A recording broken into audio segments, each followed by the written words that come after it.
he listened to the greats. Big Walter, Little Walter.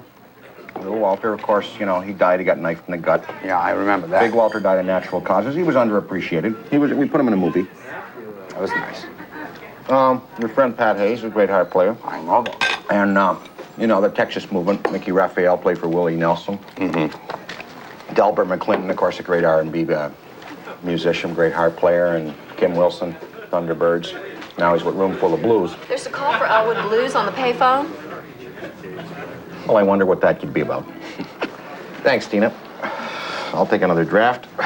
And, oh, by the way, it's on him today. Yeah, I got it today. Don't How worry. about you? You want another? Yeah, could I have another one of these, please, on the rocks? You want me to... Hi. Oh. Is there anything else for you? Oh, no, thanks. That's fine. So where'd Elwood go? I had a phone call. Oh, okay. So, you want to start at the beginning? You know, you and John started talking about the music at some point. How'd the Blues Brothers start? Well, you have to go back to when John was in Manhattan, a full year before Saturday Night Live. I was doing Second City in Chicago and Toronto. And John worked at National Lampoon. And he wanted to hire Gilda, he wanted to hire me, he wanted to hire Gene Levy, you know, Brian Murray, all the people who were up there who had opened Second City in Toronto. Well, at that time, I was on a kids' TV show. I was at Second City, I had my booze can, the 505, the speakeasy, so I really didn't want to leave Toronto. But John and I hit it off in that first visit. And that first night that he was in town, I brought him back to the booze can, and I put on this record, Downchild Blues Band, Straight Up. Well, John heard that record. He heard Everything I Need Almost. He heard Shotgun Blues. He was thinking about, you know, lyrics and humor in blues, and, you know, the discussion led to, well, wouldn't it be great to actually get a band together sometime? And Howard Shore was there, and he said, yeah, you could call yourselves the Blues Brothers. So this predates Saturday Night Howard Live. Shore being the eventual musical director of the Saturday Night Live. Right. So John and I corresponded back and forth, and then when I came down to audition for Saturday Night Live, I brought some records with me and over to his house. We used to hang out together. Right. And I showed him this album cover of John Lee Hooker, and there was John Lee Hooker, and he had the hat and the shades on. And I said, this is the look. If we ever put this together, this would be the look. The suits and the ties came from, you know, the beatnik era in the 50s and 60s. Beatniks and beat poets and musicians, bebop jazz musicians, would wear straight apparel so that they could go out into straight society and not be hassled. Also, there's an MIB reference, a UFO reference, men in black suits. When UFOs are seen, men in black suits are the ones that come and ask the questions afterwards and tell you to be quiet about it. We also wanted to have that look going. So John loved the look, thought it was great. We got hired for the show. John and I go out, and we go to the Lone Star Cafe, and with Duke Robillard and Roomful of Blues, we play for one of the first times in the full uniform. We also jam with Willie Nelson's band, with Mickey Raphael in the full uniform. So now we have this act called the Blues Brothers, but no place to play. So we get on with the Saturday Night Band, and we start to talk about the concept, and Howard says, well, why don't you do a blues number on the show? Well, we were a little reluctant to do that. We didn't, you know, quite want to give it away at that point. And Howard and Lauren came up with the idea of doing the first number that we ever did in the Bees uniform. Listen, I know you're probably a little mad. No. 10 years ago, 7 years ago, I'd have been hurt. 5 years ago, disappointed I wouldn't accept the charges. Now I don't have time to bull. Don't tell me you're coming home. Maybe next week. Oh, that's a relief. Now listen, my regular glasses got broke. How'd they get broke? Someone with fat legs put the sleeper hole on you? Yeah, I'm still wearing them. Tom, you got any quarters? I got the Harley parked out front there. I think 3 should do it. Go ahead. You know, it's 25 cents for 10 minutes now. I got it.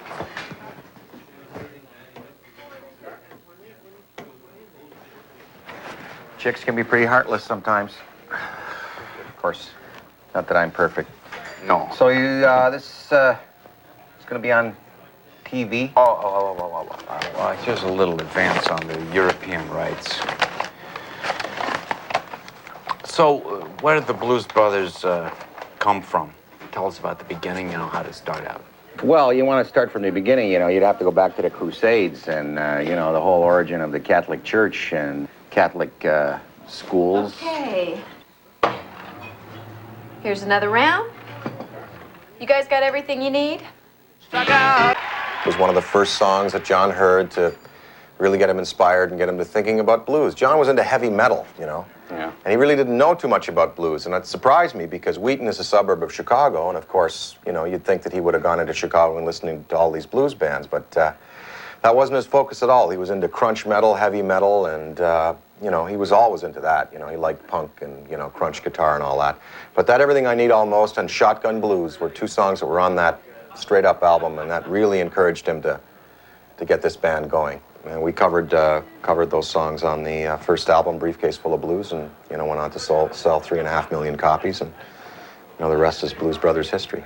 The spare ones are in Tawana's dresser, in the top drawer, in a cigar box.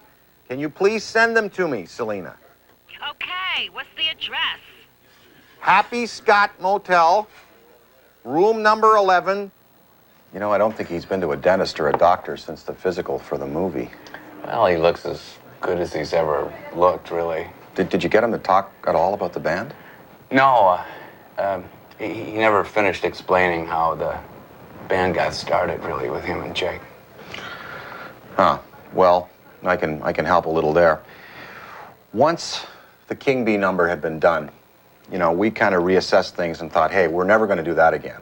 We have a name, the Blues Brothers. We have a look. We have an act. We don't have a band. Let's put it together so we can come on and do this Saturday Night Live show and be a great musical act on the show, just like all the musical acts that were featured on the program. Tom Malone, the horn player in the Saturday Night Live band, said, you know who we should get is Steve Cropper and Duck Dunn. Well, who are they? Well, have you ever heard of 99 and a Half, the Stax Volt songs, Who's Making Love to Your Old Lady, Dock of the Bay, Midnight Hour, Knock on Wood? Of course. You know, are those guys still around? They sure are, and they're still playing. So that was it. Tom Malone convinced John and I to recruit Duck Dunn and Steve Cropper. And then we had a real merger. We had a merger of the electric Chicago blues sound that we both knew and were well versed in, and the Stax Volt Memphis R&B sound with the horn sections and the whole feeling of that type of music inspired by Otis Redding and all the people from that era, David Porter, Isaac Hayes. And of course, when Steve and Duck were consulted, we said, what songs do you think we should do with this band? They said, hey man, we got to recut Soul Man. And that's what happened. They suggested we recut Soul Man, and it was a #1 single. Hey, should I go and see if I can get him? Now, why don't you stay here? Let me go find him. I want... All right. No, here he is. Okay, good. Oh, hey.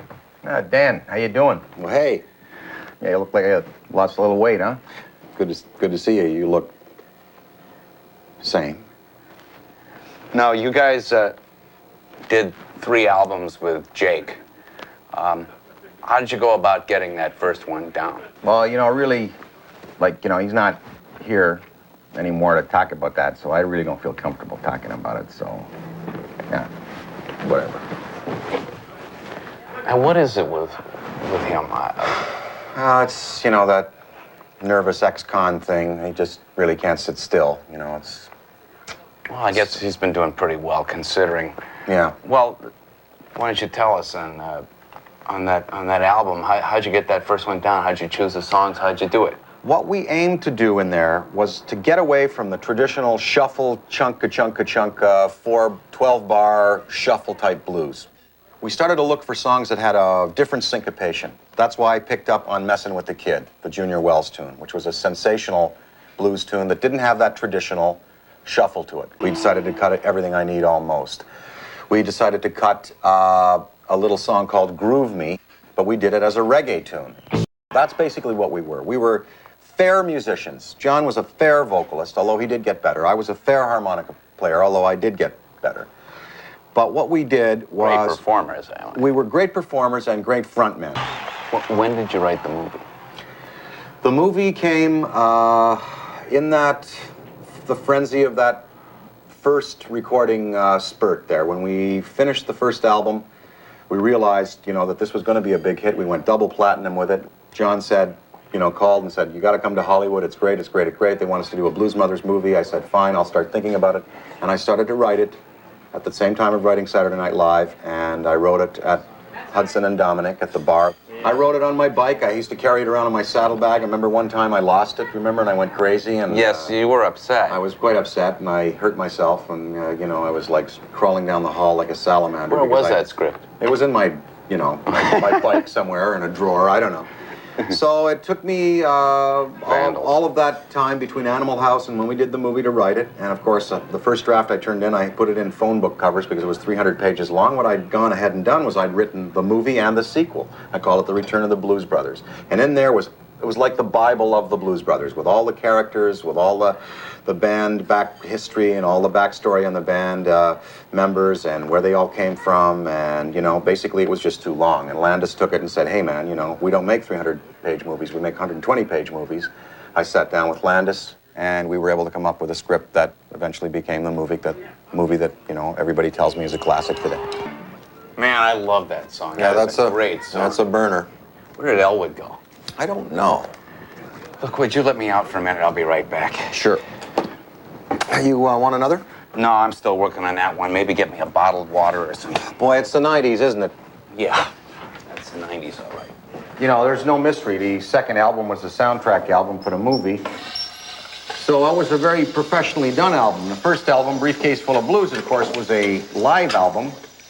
We did that opening for Steve Martin, you know, at the Universal Amphitheater. We had some trucks parked outside, and, you know, we recorded that album and went on to be a bestseller. And then we did the movie. In the movie, we had to go into the studio. So we had Paul Schaefer working on that. And we had Bob Tishley. We had Aretha Franklin, Ray Charles on that record. I was playing some pretty half-decent harp. You know, yeah, you were playing good. It's one of my favorite ones because it's a very polished, professional-sounding record, that soundtrack album. We got some great footage. You remember the New Year's Eve show with the Grateful Dead, that Winterland? That was good because that legitimized the band. It was like, here we were with the New Riders of the Purple Sage, the Grateful Dead. We were playing at Winterland, which was supposed to be for the last time. Bill Graham said, you know, for the last time, God rest his soul. He ended up opening the place after that, but... It was a great show. I got lost that night. Yeah, I think I sang Rubber Biscuit. auditorium. We should take a look at it. So you ever seen Kim Wilson and the Thunderbirds? Yeah, they're great. Seen them live, huh? Oh, you bet. Hey, a couple of times. Dan, I know it. Dan, I was just talking to Elwood in the can there about the second and third albums. Elwood, when was the last time you heard those records? I tell you, Dan, I got 8-track dubs. All those albums. I listen to them in the Dodge all the time. 8-track. Hey, where is the original Bluesmobile? Where is it? I heard that some chick ran it into a telephone pole across from Wrigley Stadium. Yeah, she whacked it pretty good. Bent the frame up so it doesn't pass inspection now. And, well, we put it, you know, got a rope one night and put it at the back of a friend's pickup, and I towed it out to Hamel, Minnesota. My friend's got a farm there, Pat Hayes from the Lamont Cranston Band. Hey, can I ask a question about John and Jake for a minute? Sure. I mean, you two both seem a lot closer since you each lost a partner, although I think maybe it was a little tougher on you, Elwood. But how's that affected the band? Want me to tackle this one? Please, if you would. Well, John and I, of course, had a beautiful run with the band. We did Briefcase Full of Blues, then we did the movie and the soundtrack album. The first album sold close to 3 million copies. The soundtrack sold close to 1 million, if not more. And the Made in America album sold around 300,000 copies. So it really wasn't successful anymore. And it didn't bother John and I, really. What we had done, we'd come in '79 when disco was fading. Prior to New Wave and Punk, there was a gap in American music. And with that song, Soul Man, we reminded people that there was real classic music that had been created in America that was still valid. A timeless classic. That timeless classic. By the end of the summer, the act had pretty well run its course, and John and I determined that it really was over. At that point, he was involved in, you know, his movie career. I was involved in movies. We did Neighbors together. We were partners. Yeah, we were partners. He went off to do Continental Divide, and then he went to Los Angeles, fell into the ennui of the business, being manipulated and moved around by all the power brokers and financiers and everything, and there were winds in his sails that he didn't have control over. And of course, we know the ignominious circumstances under which he died. And at that point, you know, the act was dead, gone, finished, and over. But it hasn't gone away. Now we have a Blues Brothers band that is touring all the time. He's still alive. Elwood plays with the band when he opens House of Blues, when he opens, which is our restaurant and bar chain that's being opened now under the auspices of the Blues Brothers logo. Elwood played at the Hard Rock Cafe with Paul Schaefer when they opened up. Elwood's been on stage with Floyd Dixon, you know, and they do Everybody Needs Somebody to Love, which he's very proud of. The music, I think he'll tell you, doesn't die when you lose certain personnel. You know, we lost Marvin Gaye, we lost Stevie Ray, we lost Otis, Jake, but, you know, R&B never dies. There's still a lot of people left alive. Well, of course, and the band is touring around the world right now. You know, I can't really go with them because I'm, you know, going to beat this insurance fraud thing, but, so I got to kind of stay around in the state right now, but, you know, we've been working with Isaac Tigrit there. He's an impresario, an entrepreneur. He started a Hard Rock cafe chain in the East, you know, and opened the clubs in Dallas and New York, and the band used to show up there, and Paul Schaefer joined us. Yeah. Bill Murray came on once and was singing in New York with us one time. And right now I got Eddie Floyd in the band as the lead singer and show star. You know, he's a guy who sang a Knock on Wood. Right. Terrific. You know, we do Everybody Needs Somebody to Love at the end of the show. It just, you know, rips the roof off the house. You know, it's fantastic. And Larry Thurston's our other vocalist in the band. He's a fantastic young singer. Cropper, Murphy, and Dunn, they sound like 19-year-old guitar players. And, you know, it's just not ever going to be what it was when Jake was there, but it's still a fantastic R&B act, and everybody gets their money's worth, you know. I don't know, one of the first songs that he did, it's the one I always go back to when I want to remember him and get that essence of the band, and, you know, that was that song that was written by Donnie Walsh from Down Child Blues Band in Toronto.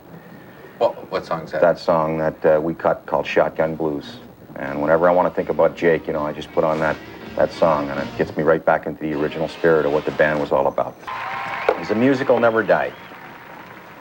And I just encourage the young kids to keep playing it and keep listening to the harp and keep listening to the guitar and go out there and be one of those 2,000 blues bands that plays around the world. You know, I'm behind you all the way. So, the band comes back from the dead. That's it. I get a bail, you guys. I gotta go help my buddy Lucky Bill Lucas knock down a kitchen wall. All right, well, So thanks for talking to us. I'll see you, Dan, and I'll see you, Tom. Say hello to Pat Hayes for me. Tell him to keep a tarp over the Bluesmobile. You will. And I'll see you at opening a House of Blues in Chicago and New Orleans and Los Angeles. The big club on Sunset Boulevard is going to be the granddaddy of them all. We're going to just bring the blues back to the world. Yeah, thanks for the invite, by the way. Hey, no problem. Thank you, Elwood. You were great. I'll talk to you later. See you later. There's a guy who hasn't changed. Well, I think he's starting to open up a little. Yeah, he never used to sit there and talk to you like this. Yeah, he's, you know, in his old age, starting to let on a little what goes on behind those shades. But I'll tell you, that man expresses himself best when he's got that band behind him. I agree. Well, it's been nice talking to you. Thanks for taking the time. Maybe we ought to wrap this up with one last tune. What do you want to do? Well, I'd like to maybe propose that we take a look at an alternate version of Soul Man, since that was the song that got us started. Sounds good to me. Okay.